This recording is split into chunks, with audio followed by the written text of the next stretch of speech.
penguraian vektor dan trigonometri sederhana ya.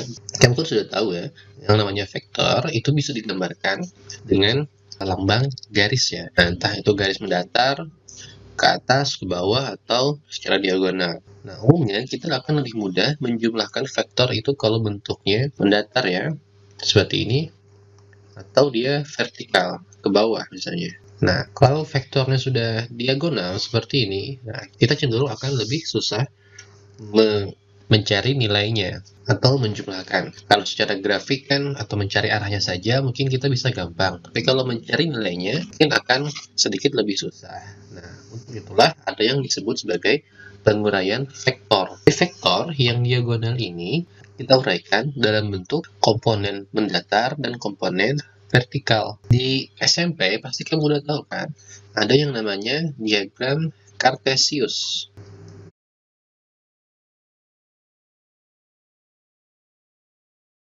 Jadi nih, nah kamu kan di SMP udah tahu lah ya, ada yang namanya diagram Cartesius. Nah, untuk sumbu mendatar itu biasa disebut sebagai sumbu X. Kalau yang di kanan itu sebagai X positif, yang di kiri sebagai X negatif.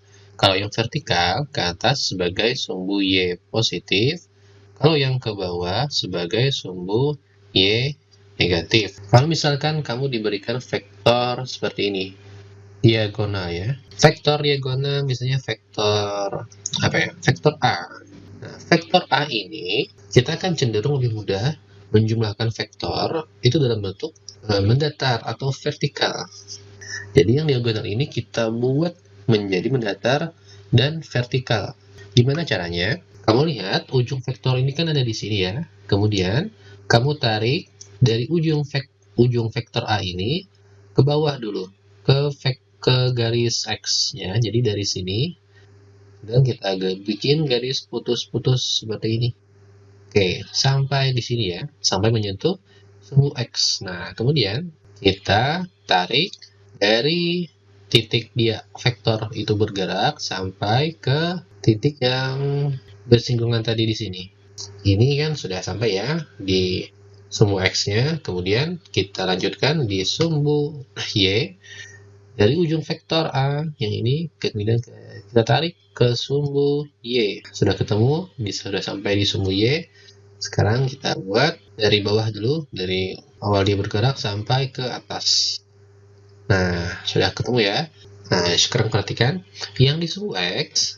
Nah, ini kan vektor A ya. Terus dia kita bikin di sumbu X. Maka dia disebut sebagai vektor AX. Nah, vektor A di sumbu X, AX.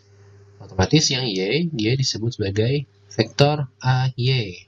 Vektor A yang berada komponen vektor A yang berada di sumbu Y ya. Jadi ini komponen vektor A di sumbu X, ini komponen vektor A di sumbu Y. Nah, kan kamu udah tahu kan? Nah, jangan lupa juga nih, ada yang namanya disebut sebagai sudutnya, sudut apit. Dia letaknya di sini nih.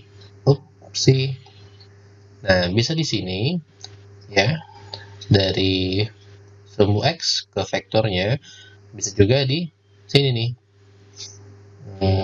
Nah, dari sumbu Y ke vektor A.